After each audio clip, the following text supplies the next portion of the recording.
Hey guys, it's Timmy and this is Wrestling Unlimited as we are here on the 22nd of December 2022 to talk about everything that went down tonight on AEW Dynamite. I thought tonight's show was actually really good. It flew by. I'm going to say that for sure. Like, they go, after this next break, we've got our big trios match main event or something like that. And I go, hold on, main event already? What time is it? And I'm like, we're an hour and a half through this show. Holy crap, we're an hour and a half through this show. I thought we still had a whole hour left to go. No, this show flew by. Had good action. I thought all the matches tonight were pretty good. I liked everything on the show. Trying to think back. I liked everything except for, the Wardlow Sean Dean thing. It was like, okay, we're getting Wardlow over big. We're just trying to squash match Wardlow. I didn't hate it, but it was kind of just there. But regardless, I thought tonight's show of Dynamite was really, really good. We got a big surprise early on in the show as well. So, yeah, kudos to AEW putting on a good show. But with that, I want to say thank you for joining us here. Twitch.tv/PWU Unlimited, YouTube.com/Pro Wrestling Unlimited, and Twitter.com/PWU Unlimited. Remember, if you are watching on Twitch, you can help us out a couple of different ways. You can help us out by hitting that donate button down below, or by donating Twitch bits in the live chat. Also, remember, you can help us out by subscribing to the channel one of two different ways. You can subscribe just like Rosario did today at Tier 1. Rosario has done that now for 10 months. I really do appreciate that. But if you say, I ain't got the money, I'm paying for other subscription things like Amazon Prime, well, you're in luck. Because if you've got Amazon Prime, you've got a Twitch account, you link those two things, ka-ching, and boom, you've got a Prime Gaming account. Prime Gaming gives you a lot of cool different things. Prime Gaming gives you free games, free stuff for games, and always one free subscription to any Twitch channel you want to subscribe to. And I greatly appreciate it if you subscribe right here, Pro Wrestling Unlimited. But on the flip side, if you're watching over on YouTube, you can help us out over there in the live chat. Did I say 2022 Chase Douglas? I apologize. 2021. Excuse me, I got confused because I said December 22nd and the 22 there made me say 2022. If I did say that, it happens. It happens. But with that, if you are watching on YouTube, you can help us out in the live chat with a super chat or a super sticker donation. Also, remember, you can hit that join button down below to become a channel member. There you get early access to news, early access to podcasts, early access to non-news videos, and so much more. Plus, you can subscribe patreon.com/PW Unlimited. But another way you can support us that ain't going to cost you anything extra if you're already buying something there is the Epic Game Store. On the Epic Game Store, whenever you buy anything, whether that is on the store, through Fortnite, or through Rocket League, it's going to ask you if you have a creator code, and you do. Your creator code is PW Unlimited. Use that creator code, and it really, really, really does help us out. Whether you're getting that new Battlefield 2042, Final Fantasy VII Remake Integrate, buying V-Bucks for Fortnite, skins for Rocket League, or even claiming the free games, just like Mutant, Year Zero, Road to Eden right now.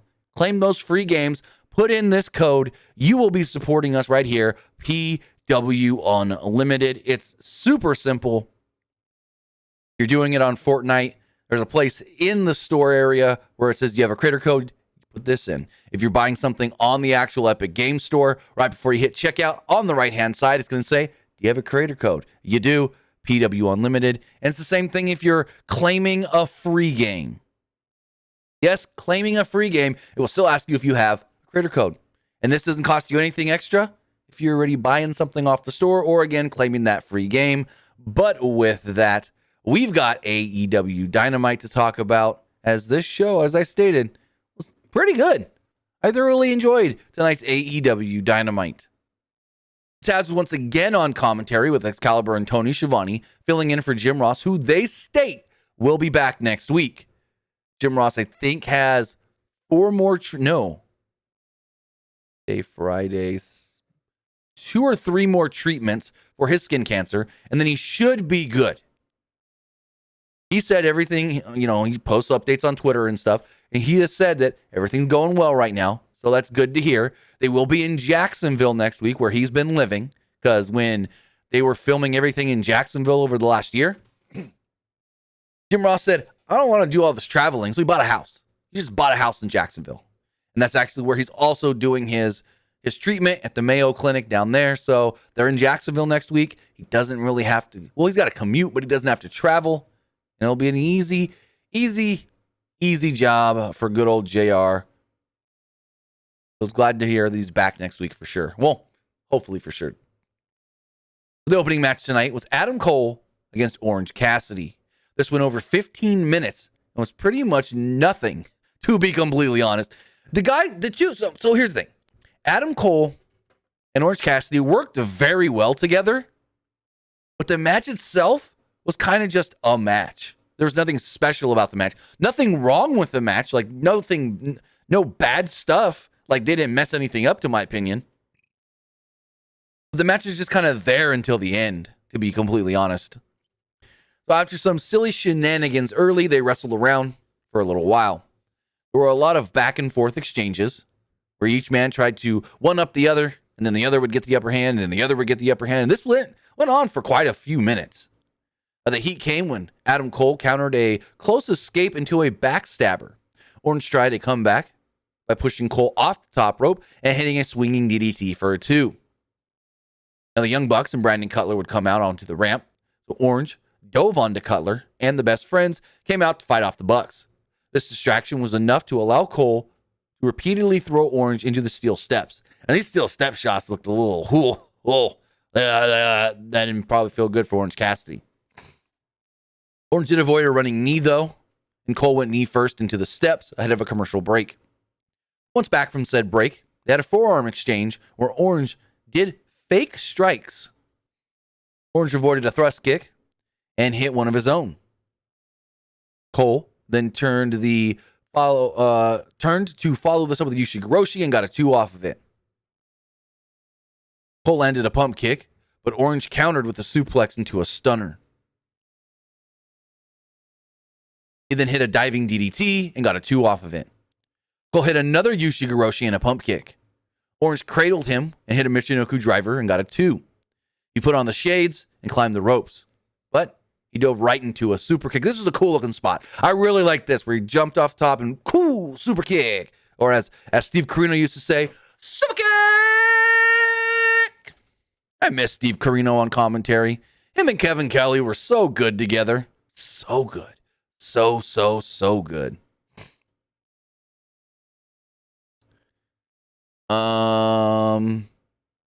Where was I? Cole then hit the Panama Sunrise, but went for a cocky pin attempt and only got a 2 off of it. Yeah, 2.8. Pulls down the knee pad, Adam Cole, that is.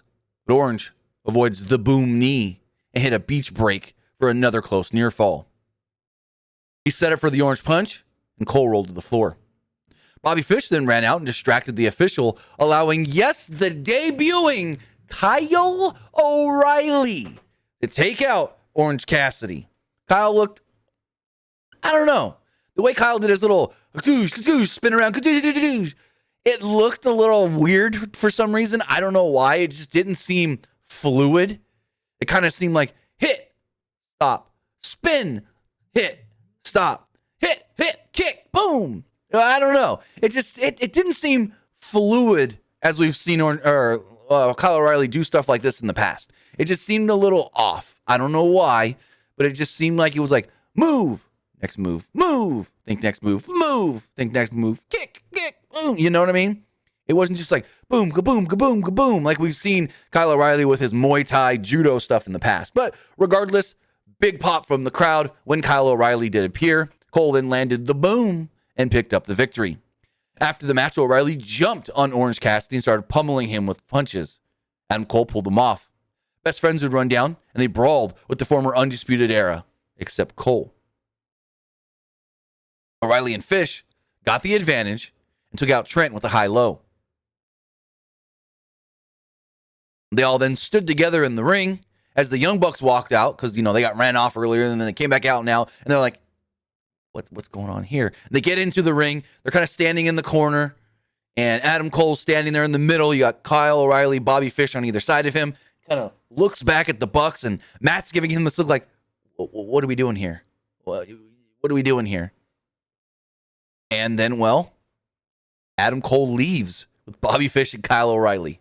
Now, I don't know what they're going to call this group.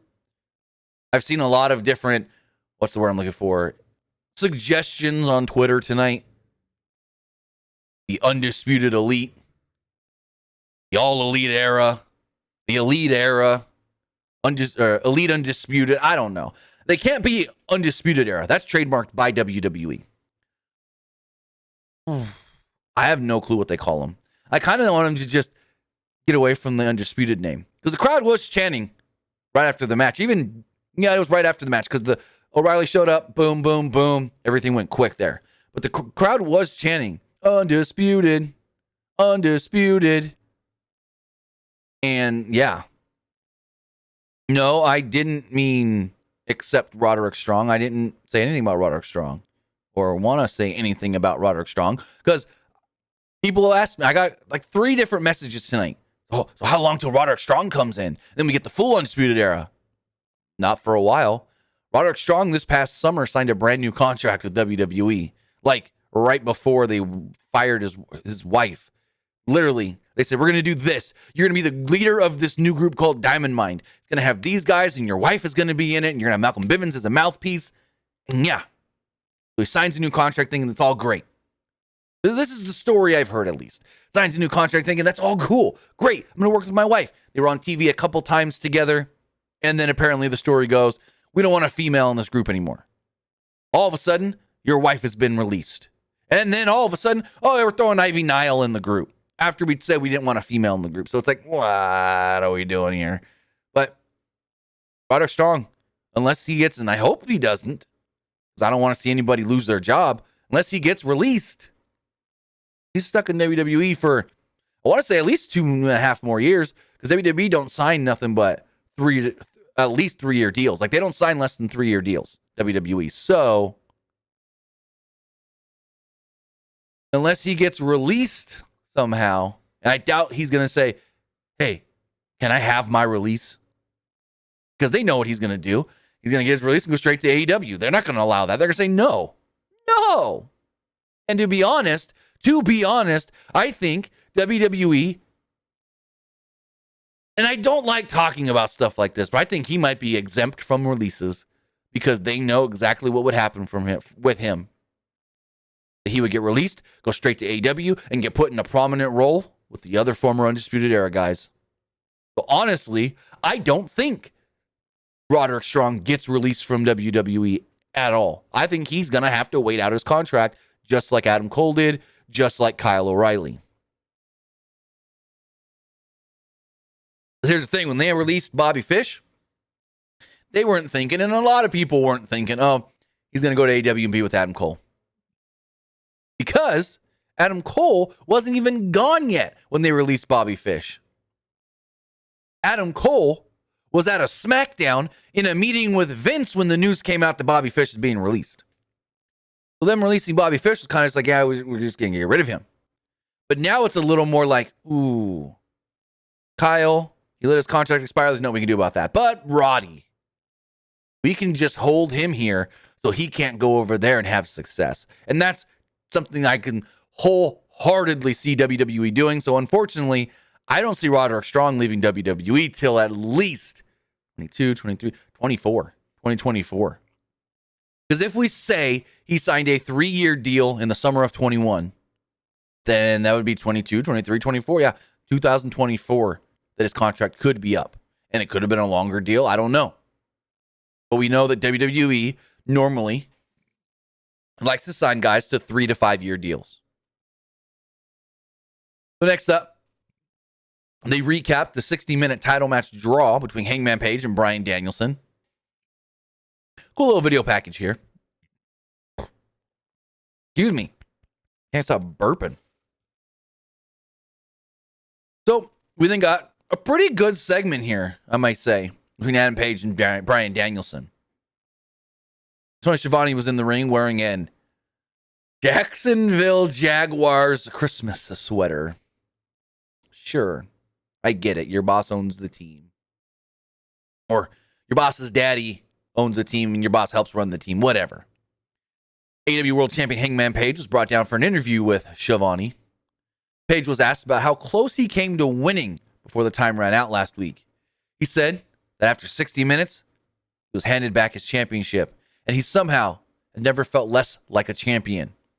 I kind of like that line. Like, yeah, per the rules, I retained the title, but I couldn't beat the guy, though. That's basically what it was. And I like that line of, I've never felt less of a champion, less like a champion, because it's him saying, I technically retained my title, but couldn't beat the guy. Danielson would come out and interrupt up on the ramp, and he called Paige entitled, an entitled millennial. He said that Paige shouldn't be disappointed. The fans should be disappointed, because if anyone should be AEW champion, it's him, Bryan Danielson.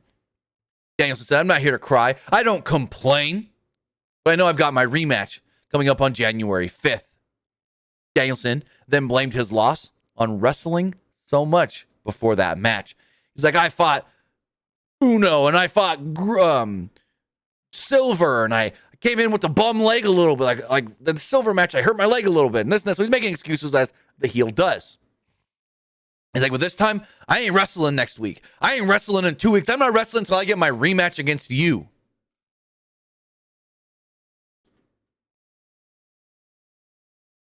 And so Danielson said that he didn't want Paige to stall for an hour again, though, as Danielson says that he did 2 weeks ago. This time, there will be judges in case it goes to a draw. In case this match goes to a draw, there will be judges sitting in ringside. We don't know who the judges are or how many judges, but if this goes to a 60-minute draw again, judges will score the bout and pick a winner. Paige says, if there had been just 3 more seconds last week, he would have pinned Bryan Danielson.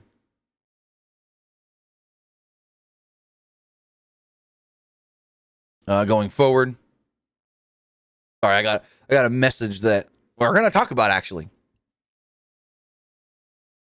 Where was I?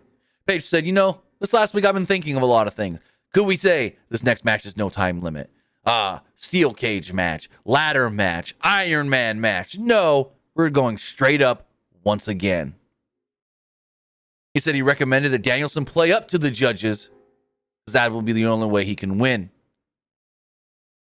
Paige says that he will win and defend his title right in the middle of the ring. I thought these two played off each other well, as they have over the last month. So I really enjoyed this segment. And I'm like, I wish they would do something different for the rematch, because it's literally just 3 weeks later. Like, we had the match last week, and then 3 weeks later, boom, we're getting it again. I wish there would be some sort of a stip so it's not just another straight-up match. I get it, there's judges there, but who really believes that this is going to go another 60? I don't think this goes another Broadway. I really don't. So the judges being there is just a moot point. It's just a, hey, just in case, but everyone probably knows we're not going 60 again.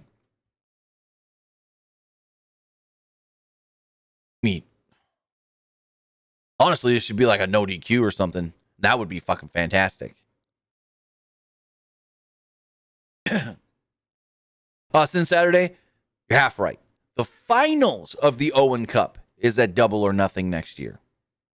But the tournament, both the men's and the women's tournament, will begin before Double or Nothing, and then the finals are at Double or Nothing. No clue who the judges are going to be. I think AEW has done judges once before. I'm trying to... I think I got it here. Was it this match? So it was Cody challenging Jericho for the World Championship. They had judges at ringside. But I can't remember who the judges are.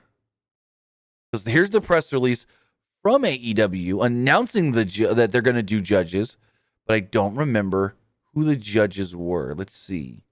Full Gear.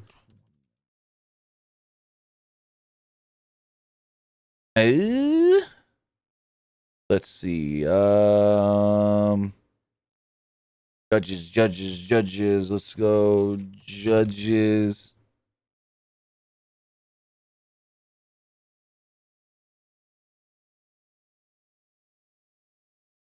Arn Anderson, Dean Malenko, and the Great Muta were the judges the last time AEW did this.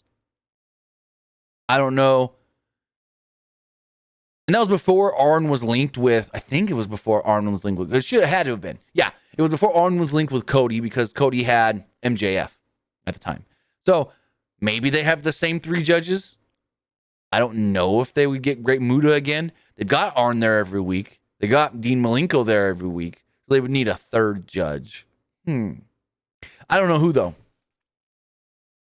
I mean, Dean Malenko would be a fantastic judge, especially since it's Danielson in there and he's very technical and all that. So we'll see. But going forward, I do want to say thank you to Jack Dawson for 21 months as a YouTube channel member. Says keep up the great work with the best stuff you do. Really do appreciate that. No, it's always freeze using Google Docs for some reason. I don't know why. Here we go. In the back, we got the Pinnacle and MJF. MJF thanks Spears for being a really good accountability buddy last week. He then asked Wardlow, quote, pay a ton of money for you to protect me, correct? Before refocusing his attention on CM Punk. MJF said that FTR are a family, which Punk knows nothing about. He said Punk's rusty and has chosen an early retirement. Jack said they don't have a problem with Punk. They didn't have a problem with Punk, at least. They will always back family. He said, quote, when you're Pinnacle, you're always on top. Next up, we got Warlord versus Shawn Dean. This was a nothing match. He hit Shawn Dean with a couple power bombs and pinned him. I think it was 4. Spears then came in, hit Dean with the chair. We're out. That was it. Cool. Video package hyped up Friday's TNT Championship match between Sammy Guevara and Cody Rhodes. Remember, that is airing on Saturday. They're filming it tonight, but Rampage is airing Saturday because starting at 9 o'clock on Friday, Christmas Eve, 24 Hours of a Christmas Story. Yep, 24 Hours of a Christmas Story bumped Rampage to Christmas Day. A marathon, not of multiple Christmas movies, a 24-hour marathon of the same movie playing over and over and over again. Bumped it to Saturday. I'm trying to think how long, for as long as I can remember, they've been doing this. 24 Hours of a Christmas Story on TNT. Like, I remember this as a kid being a thing. I've literally only ever seen the movie once. But I'm trying to think. Hold on, let's Google this really fast. How long there in 24 hours of a Christmas story? Wow. Okay, this goes way back longer than I thought. So this states the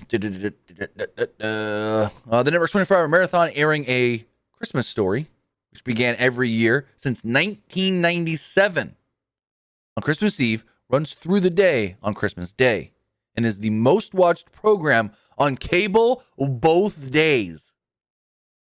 When was this written? Hold on. This was written...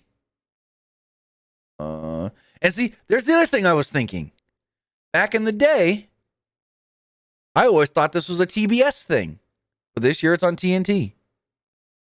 I'm right. So this article here I'm reading, I want to say from 2019, maybe? It says TBS. So has it always been TBS? That's what I always remember. TBS, 24 Hours of a Christmas Story. Or it's like 20. Like I remember back in the day, it was like 24 Hours of a Christmas Story on the Superstation, TBS. But I guess it's on TNT this year, so cool. But yeah, it started back in 1997 that they started airing the 24 Hours of a Christmas Story. God dang, that is how many years? This year will be the 24th year they do it. Holy crap. Fun fact, why do they do 24 Hours of a Christmas Story? MGM practically gave the movie away when it tossed A Christmas Story into a deal in order to simply meet the 50 movie quota agreed to with TNT and Turner. Cable network TNT first aired its 12 showings, 24 hours marathon as a stunt in 1997, but by popular demand and good ratings, they just kept doing it over and over again. So in 97, they did it as a stunt just to see how people would receive it, and they received it so well that they're now doing it for the 24th year. Holy shit. Going forward, Dan Lambert was up top of the building with the Men of the Year. He had an earpiece in his ear, like tell him when it's time to stop talking. Because if you don't tell Dan Lambert to stop talking, he's just going to keep going and going and going like the Energizer Bunny. Dan Lambert, flanked by Men of the Year, began to speak from the top of the stands. He insulted the fans and talked himself up before turning his attention to Tony Khan, calling him Tony Khan Man. He insulted, where was I? Saying that Tony Khan, you got to be in his good graces to move up in this company. He said that if you're not an EVP, then it's not easy for you to get chances and opportunities. He brought up the Scorpio Sky and Paige's, he brought up Scorpio Sky and Paige's accolades, saying that, what's Cody done to, quote, get another title shot? Be TK's friend. He said that TK's trying to get him to get the fans to cheer Cody, even though, quote, Cody's a bigger dick than he is. He said the next time Paige or Sky get a title shot, they'll bring the gold to American Top Team. They really played it up that Cody could be winning this belt. They really, really played it up that Cody could be winning this belt. And I'm going to tell you right now, I'm not going to give spoilers because I know Dynamite or Rampage is being filmed. It's probably about done being filmed by now. So we will not talk spoilers for Rampage and the TNT title match coming up this week. You want to look something else up, not related, really quick.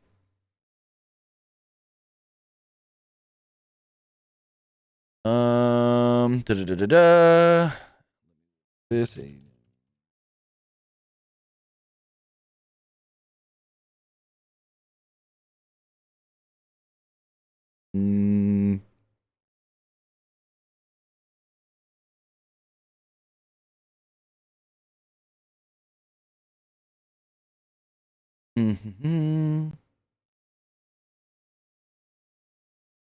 No, that's not what I want. That's not what I want. Interesting. Okay. Anyways, Black Knight.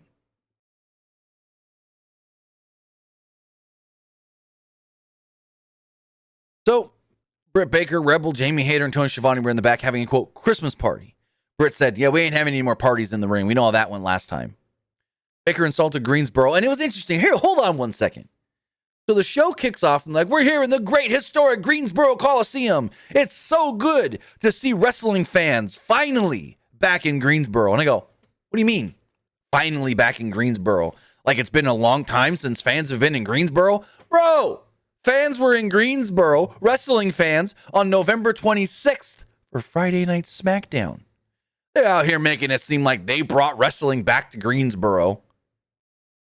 And I'm like, no. SmackDown was there 3 weeks ago. Just those little things. It's like, what the fuck are you doing? Oh, it's great to see fans finally back here in Greensboro. Like, no. You guys have never been to Greensboro, so it's not like you're saying it's finally great to see the AEW fans back in Greensboro from the last time we were here. No, you guys have never been to Greensboro before. But to say the fans, to say that it's been like a long time since fans have been to Greensboro for a wrestling show, SmackDown was there 3 weeks ago. Anyways, moot point, I'm getting off on a tangent. Britt Baker talks down about Greensboro. She said she has Jamie Hayter to back her up against Riho at Battle of the Belts. She said Riho has no chance to dethrone her, especially for all of Britt's hard work. And thinking of Battle of the Belts, what is that show really going to be? It is a 1 hour special. 1 hour. Nothing more. Who the hell cares? It's just another episode of Rampage. But we know that the women's title's on the line. It's January 8th. What other title do they put on the line? The World Heavyweight title? What match do they do, though? Because 3 days prior is Paige versus Danielson. So does the winner of that match, which I assume would be Paige, defends this title at Battle of the Belts, or do they do the TNT title at Battle of the Belts? They could do 3 matches. They could do 3. And they do like the women's the tag and the TNT, or the women's the tag and the main, the world. But it's an hour show. What are you going to do? A 15-minute match?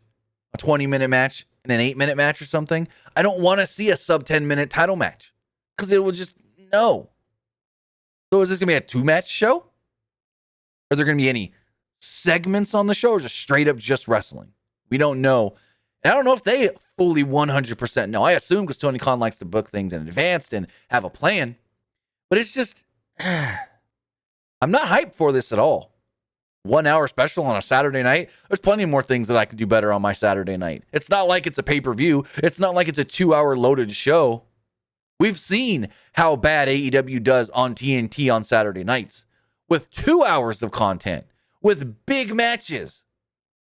And granted, they're trying to put big matches on this show, but I haven't seen a single person say that they're excited for Britt Baker versus Riho at all. At all. I know I'm not. That's, to me, just a match. So, I think Battle of the Belts, you're calling it a big TBS special or TNT special? I think it's just going to be another random show. And as far as ratings do go and ratings do go in interest. I don't think it does any better than a Dynamite. And I'm not talking about a Wednesday Dynamite. I'm talking about a Dynamite on another night, like a Friday or a Saturday.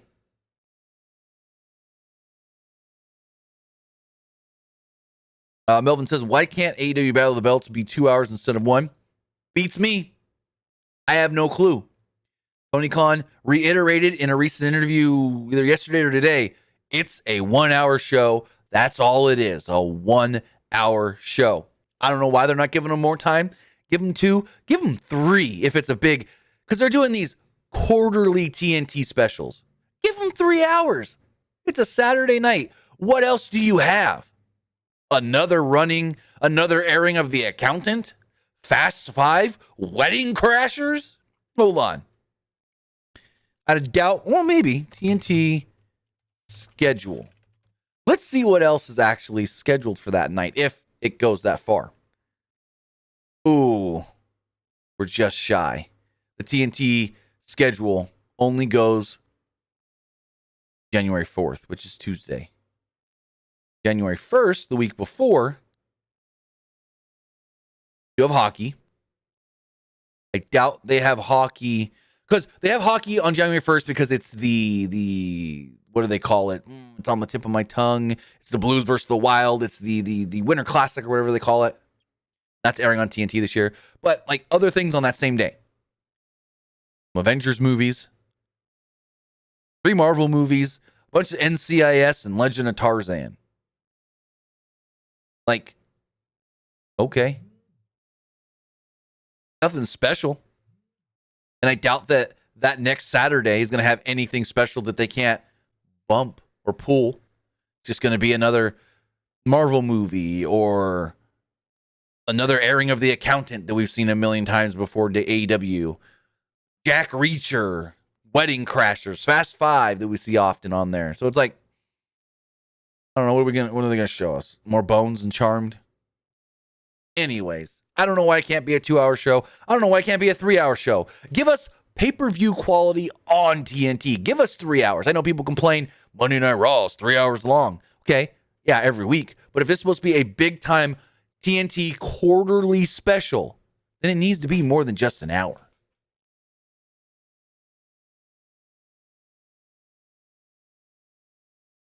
Going forward, we had a great video package talking about, well, Owen Hart.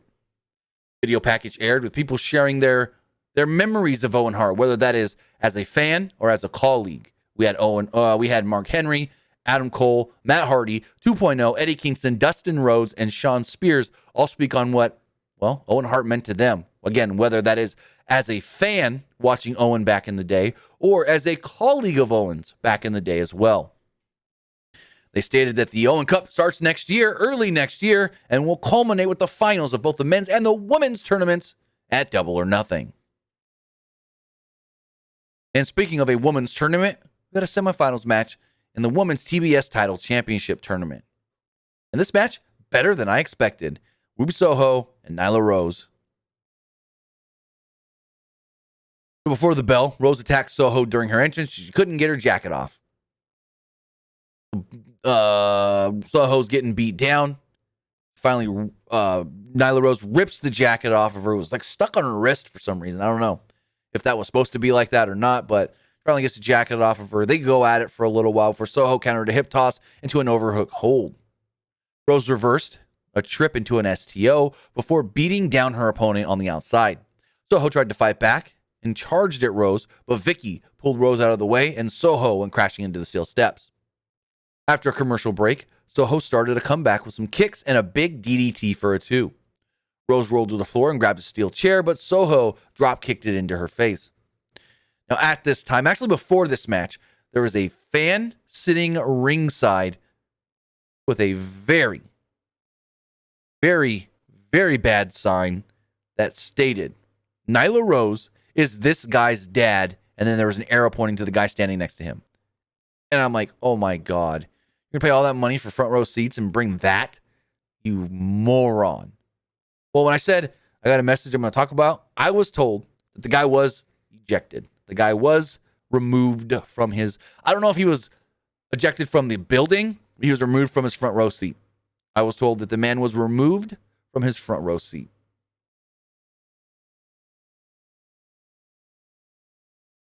Going forward... Ruby Soho climbed the top rope as Nyla Rose was being checked on by the official, and Vicky Guerrero pushed her off the top.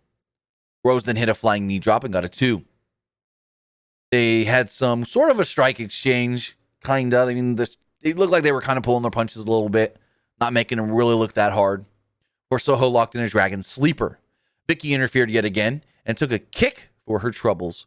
Rose hit a beast bomb and got a very close near fall off of it. Soho then hit the no future out of nowhere, pinned Nyla Rose, and has now advanced to the finals of the AEW TBS Championship Tournament.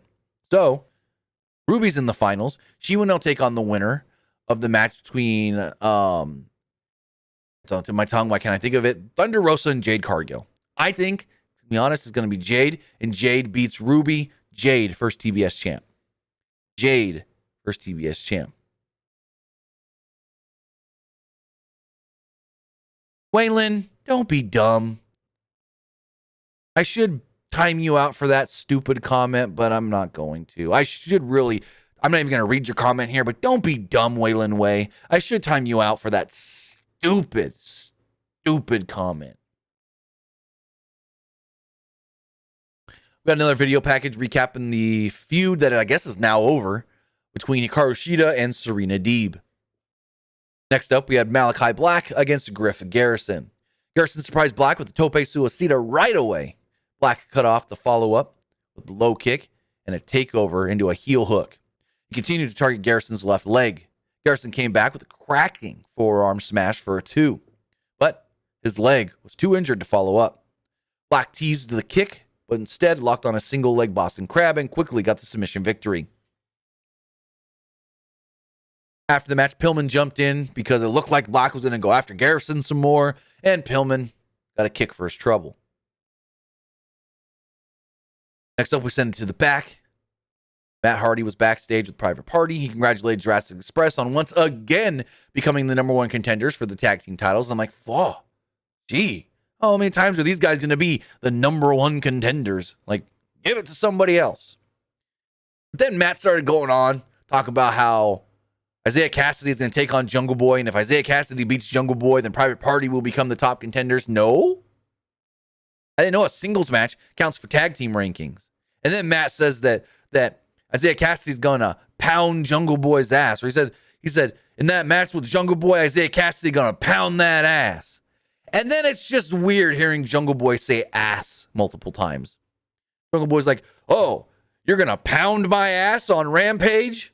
Well, listen here. I'm going to beat your ass or something like that. I'm like, Christian then talks for a moment before plugging, hey, go to AEW shop. We got a new limited edition shirt. It's only going to be there for a limited time. I'm like, okay. But as far as this week's AEW Rampage does go, again, airing on Saturday after the conclusion of the 24 Hours of a Christmas Story, got Jungle Boy versus Isaiah Cassidy. Chris Statlander will be taking on Layla Hirsch. Hook will have his second match against a bear. Hook is fighting a bear, Bear Bronson. And the TNT Championship will be on the line when Sammy Guevara defends against Cody Rhodes. Next week, we got New Year's Smash, AEW Dynamite. Eddie Kingston, Santana, and Ortiz will be taking on Daniel Garcia in 2.0. And I kind of go, we just saw this, but with just a couple extra guys. This is just a rematch, to be honest. It's like people shit on WWE for doing too many rematches. Late 2021, we've seen a lot of rematches in AEW. They said that Jim Ross will officially return next week. TBS Championship Tournament semifinals, Jade Cargill versus Thunder Rosa. And a big trios match, Adam Cole, Kyle O'Reilly, and Bobby Fish will be taking on Orange Cassidy and Best Friends. Also in 2 weeks, January 5th, the first AEW Dynamite on TBS. The AEW World title will be on the line when Hangman Paige defends against Bryan Danielson. Then we get our main event of tonight, the trios match, which AEW has been doing a lot of these trios and these 6-man tags and 8-man tags and 10-man tags. It's like, fuck. Yeah, they know they got a lot of people on their roster and want to try and get as many on TV as possible. Because last week's Rampage saw a 6-man and an 8-man. Or was it an 8-man and a 10-man? Something like that. And I'm like, ooh, wow. But this was really cool because Sting comes out and he's got his normal face paint-ish. But then he's got the CM Punk logo of the hands and the thunderbolts, lightning bolts. Really cool. Darby comes out wearing some old school Sting looking purple face paint. And then Punk comes out wearing some Surfer Sting face paint. Super dope. Super dope as they take on the team of MJF, Dax Harwood, and FTR, the Pinnacle. I thought this match was a really fun main event. Really, really, really fun main event. One of the better main events we've seen on Dynamite in a while. MJF and Punk started it off, but the former immediately tagged out to Dax Harwood. Punk and Dax traded slaps, but Punk quickly gained the advantage and tagged in Darby as Dax escaped to cash. MJF tagged in, but once Punk re-entered the match, MJF ran away, forcing Cash to get in, and then Punk chased him through the crowd, and they ran around the building. Punk, but once Punk re-entered the match, Sting made it in for the first time here and wrenched Cash's arm before going for the Scorpion Deathlock. Cash rolled to the floor to escape. Sting shrugged off some chops from MJF. They battled to reach their corners until Sting just took MJF down with a clothesline. MJF continued to flee when Punk tagged in. This is when they ran through the crowd, actually. I was wrong. This is when they ran through the crowd. Punk was in hot pursuit, leaving Darby and Sting by themselves with FTR. At least he didn't leave them, outnumbered. Darby took out FTR with a great tope suicida ahead of the commercial. After the break, Darby tried to fight off all three opponents, but he was sent to the floor and then into the barricade. At one point, MJF came in, the face buster, and then an inadvertent headbutt to the groin. Punk got the hot tag and fought off both members of FTR with drop kicks before hitting the Bulldog clothesline combo. He followed it up with the tope suicida and a diving crossbody for a 2. Punk called for the GTS. But Dax got the tag. Punk hit a neck breaker, got a 2 off of it. He climbed the ropes, but Cash grabbed his leg, allowing Dax to pop up and chop Punk's foot. Not quite his foot, but like knock his footing out of place.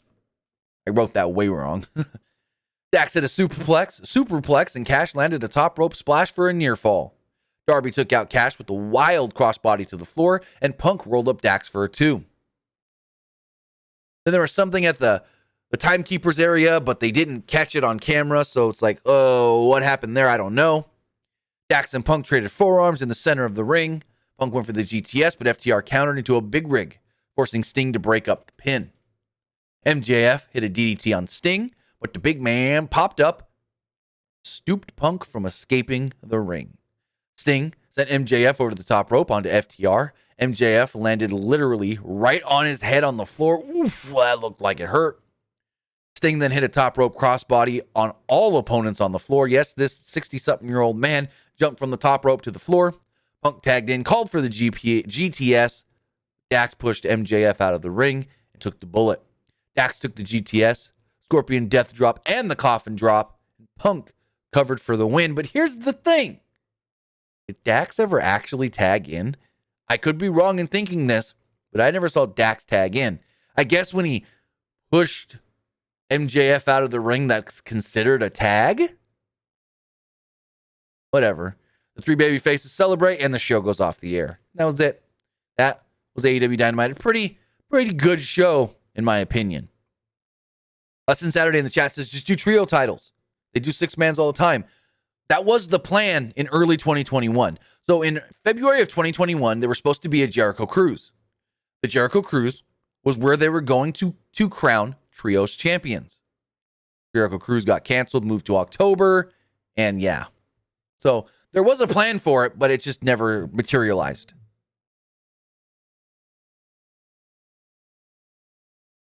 Hot Rod Bubba says, it's not Trios Championships, that's Trios Championships from Lucha Underground.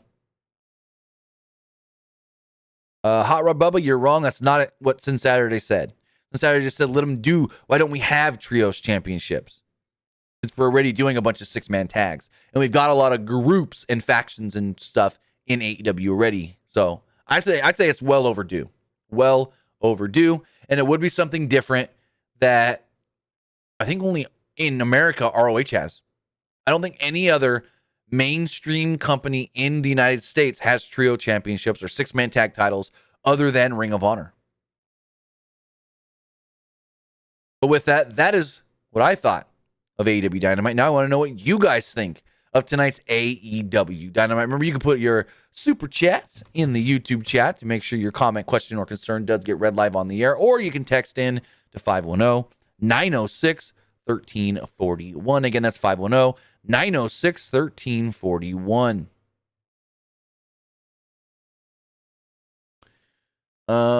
This person here says, I'm curious why AEW Rampage is on Saturday other than the fact that it's Christmas. Well, I already talked about that. They got preempted and pushed from Friday to Saturday for 24 hours of a Christmas story. This person here says, now that Kyle O'Reilly is in AEW, do you think Roderick Strong comes to AEW? I think it would be amazing. We already talked about this. He's under contract for at least 2.5 more years. 3 maybe. I don't know exactly. Yeah, Waylon, we talked about MJF's bad fall where he landed right on his head. This person says, I think it's a shame that Kyle O'Reilly will always be a follower following Adam Cole everywhere instead of doing his own thing. Well, that's not quite 100% true. So yes, he and Adam Cole were immediately put into a group upon coming to WWE and NXT. Yes, he is immediately put in, we assume, with Adam Cole in AEW. But it's not like he was with Adam Cole and them and stuff before WWE. No. They feuded before WWE for years. Yes, they teamed up a little bit, but they feuded for years before going to WWE. They're really, really close friends. So them being together all the time, I have no qualms with it. This person says, do you think if Julia Hart returned, do you see her as a heel joining Malachi Black, helping him in matches? If I have come up, no. Why? That makes no sense. You're trying to say she got misted in the face, now she's one of his? That makes no sense, because then everybody that's been misted in the face before should be a follower of Black, like Pac, and that's not how it works. Finally, this person here says, when do you think CM Punk versus MJF one-on-one in match? Do you think be a first TBS show, AEW, or in March, AEW? David, okay. A lot of run-on sentence there that I can't comprehend. I think he asked when do I think they're going to do CM Punk versus MJF. I think it would be smart to do it now. Do it on January 5th. Then MJF can beat Punk and move on to challenging for the world title, which I hope it's still Hangman at Revolution, and then MJF takes the title from Hangman at Revolution. That's my future booking. He beats CM Punk, becomes the number one contender, beats Hangman at Revolution. Boom. Your new world champion, MJF. With that, guys, that was tonight's AEW Dynamite. I thought it was a pretty good show. Remember, Rampage is on Friday. I will not be reviewing SmackDown this week. I will be at a family gathering for Christmas Eve. So I will not be watching SmackDown live. If there's news throughout the day, well, there won't be any news regarding SmackDown because SmackDown was filmed the week before. But any news on Friday, we will put out like normal and whatnot. But I will not be streaming on this channel on Friday. I don't know what time our family thing's going to be done on Friday. So, and Cold Cuts KC is going to be there with me on Friday. But, and I call it, I guess I can call it a family thing. They consider us family, wouldn't you say, KC? Anyways, they got a Christmas Eve thing, so I won't be streaming here live, but maybe if I get home at a good time, I'll stream some games over twitch.tv/TimmyBuddy, like I'm going to be doing in a little bit tonight. Remember, follow me, twitch.tv/TimmyBuddies. I'm going to be playing some games over there in a little bit once I get this podcast edited for the audio listeners. Yeah, we're going to have a good time over there. Have some fun, play some games. I may do a couple of different games. Not quite sure yet, but follow me over there, twitch.tv/TimmyBuddy. Hit that follow button to make sure you know next time I go live, and let Twitch know you like what I'm doing. But with that, guys, that was AEW Dynamite. I thought it was a really, really good show. Wait, I forgot the polls. Hold the phone. Do the polls, and then we're done. Twitch poll. Everybody liked Dynamite, 100%. YouTube poll, 83% liked Dynamite. 11% thought it was just all right, and 6% did not like it. As far as the Twitter poll does go, 79% liked tonight's Dynamite, 12% did not, and 8% thought it was just all right. But with that, guys, have a great night. I'll see you Monday. Is the next time we'll be streaming on this channel. But I should be streaming periodically over the next couple of days as well. Twitch.tv/TimmyBuddy. But with that, guys, have a great night. Have a great Christmas. And I'll see you next time. Actually, we might be live tomorrow morning for the Jesse and Timmy show. Jesse had to push it back a day. Hopefully everything materializes to where we can go live tomorrow morning. So we may be live tomorrow morning with a new edition of the Jesse and Timmy show. Hopefully we'll see you there.